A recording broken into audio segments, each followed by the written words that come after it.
So we traveled in Mexico from one city to the other, as far south as Mexico City and Guadalajara and all of those cities, um, and just went from one to the other. That's where the ministry of chapels began.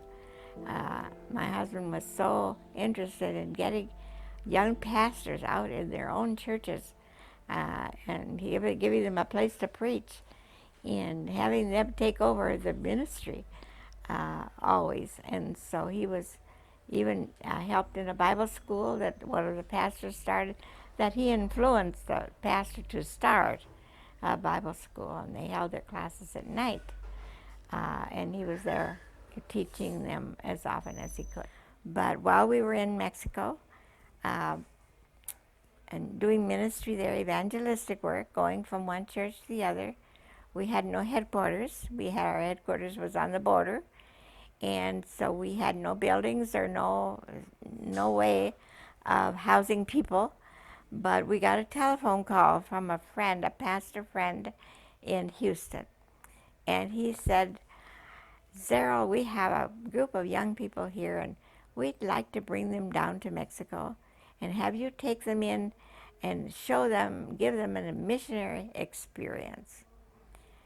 Well, of course, my husband said, "Yes, sure, come on down." And then he thought, he didn't think very hard, but he thought, where are we going to put them? My question was, now what do we do? How are we going to feed them? Was my first question always, because I was always the cook. I said, how are we going to feed them? How are we going to put them up? Where are we going to sleep? I don't know. We'll find a place. And so he had been making trips into Mexico from the border and gotten acquainted with a family in a little pueblo, a little small pueblo called Pueblo Nuevo. And there he had met a man with a family that we visited often and invited people in to hear the word, and he would preach to them. We'd go and even take food in the trunk of our car, and we'd park it there by his house and just offer food for people to come. And as they came, then he would preach to them. And so he thought, well, see if this guy in Mexico can help me out. And it happened that he had a piece of property right next to him. All the property in Mexico belongs to the government, and nobody can own anything personally. So these people are just given the rights to live there, but there's no ownership. And so this guy had this empty lot beside him that the government had loaned to him. And some mission had come in and built a mud brick house with a thatched roof and a mud floor and no electricity, the only water we had was a hand-dug well out front.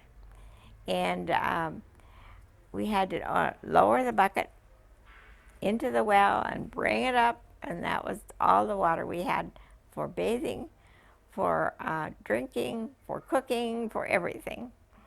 But we managed, and the kids that came, the first group that came was from Houston.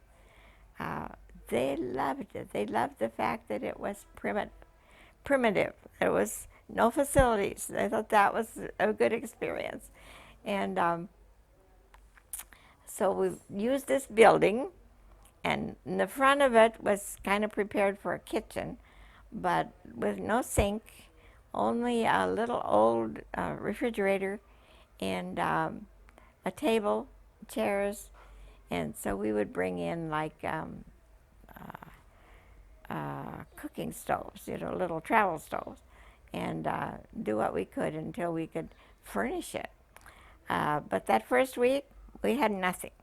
The boys slept out in the yard. That was their dormitory.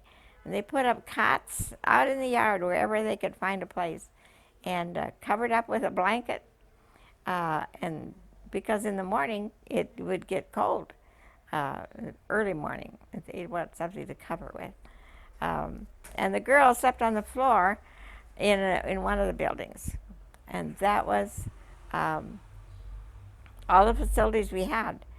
And we took some of the food in already cooked, but mostly we cooked from scratch. I mean, we found vegetables and we'd buy meat and we would find a way to cook. I love to cook, and I didn't mind cooking in inconvenient places.